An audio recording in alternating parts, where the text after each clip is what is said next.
Hey everyone, Kevin here from Missouri Clark Life, and I've got a little project that I'm going to do today. I've got one of our bluebird nesting boxes that I want to get it moved from beside this tree. They prefer to have their boxes up in a more open area, so I'm going to transport that box and bring it right over here. So that'll take it a pretty good distance away from the tree. Also, while I'm doing this project, I'm going to replace the baffle on the bottom of it. That's actually too short for what it needs to be. They recommend them to be about 2 foot long. And basically all they are is stovepipe, and then you just bend them over on the top, screw them down, and cut your hole in it so the pipe will slide down it. Now the pipes that I use are basically just steel pipe. This one here is a 1/2 inch. Probably if I ever replace the pipe, I'll go with 3/4 inch pipe next time. But I just want to get this moved. First thing I'll have to do is take the box off the pole, and also on the very top of the pole, I've got a board that's up there that they like to hang out on so they can, hunt and see from the top of their pole. But we have a total of 6 of these boxes, and we've got a pretty good success rate as far as the bluebirds nesting in them. And see if I can give you a quick shot of all of them. So that one's 1, 2 there.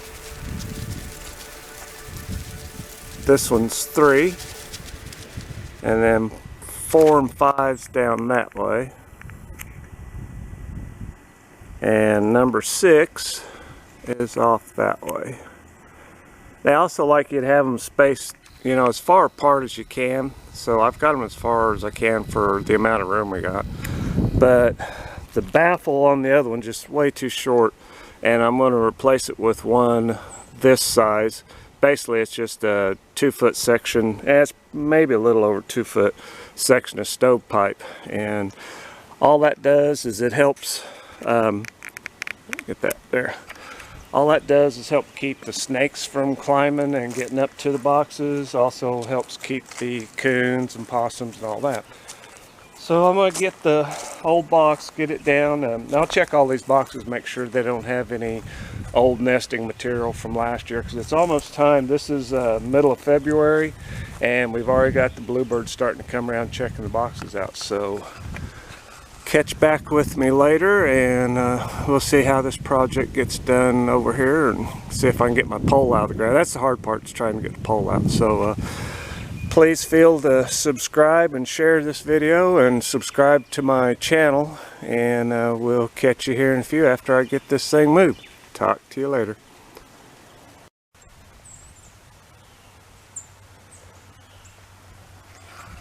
Alrighty everyone, so I got my box all moved, got my new baffle on, went ahead while I had time, went ahead and painted the baffle, so that'll be done. Got the box moved up a little bit taller on the pole. Being higher on the pole just gives it a lot more ground clearance, so there's no chance of any cats trying to jump up all the way up there and try to catch any of the birds that would go there.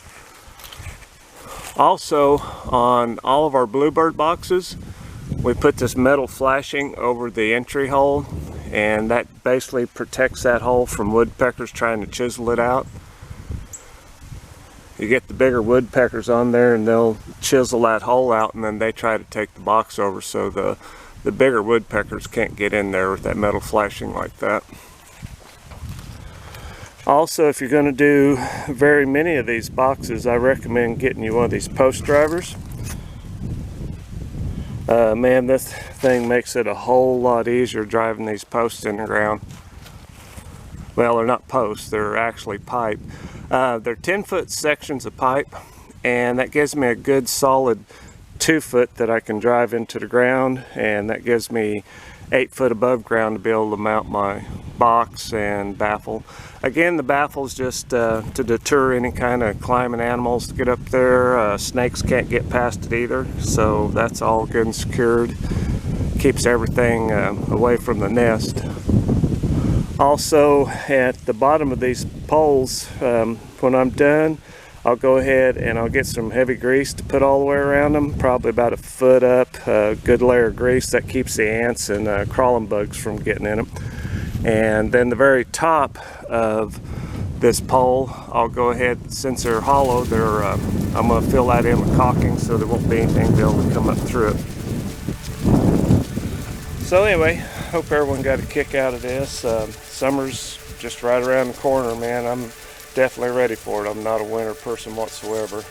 We've had a pretty mild winter, but I am definitely ready for summer to get here. And our bluebirds are already starting to come around. I think they start nesting probably about the end of this month, definitely for sure next month. So I'll go check the other boxes, make sure there's no leftover nesting or any old wasp nest or anything like that. So appreciate all my subscribers. Glad all you guys and gals come through and check out our videos. So from Missouri Clark Life, appreciate it. Have a great summer. It's almost here. And if you get a chance to build you some bluebird boxes, there's tons of places you can get the diagrams for them to know how to build them.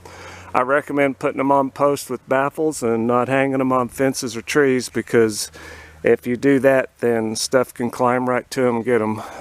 Right here with this setup we got here, you got a good, probably a 99% chance of nothing ever getting to them. So everybody take care. Hope you enjoyed this video. Please subscribe and share to Missouri Clark Life. Bye-bye.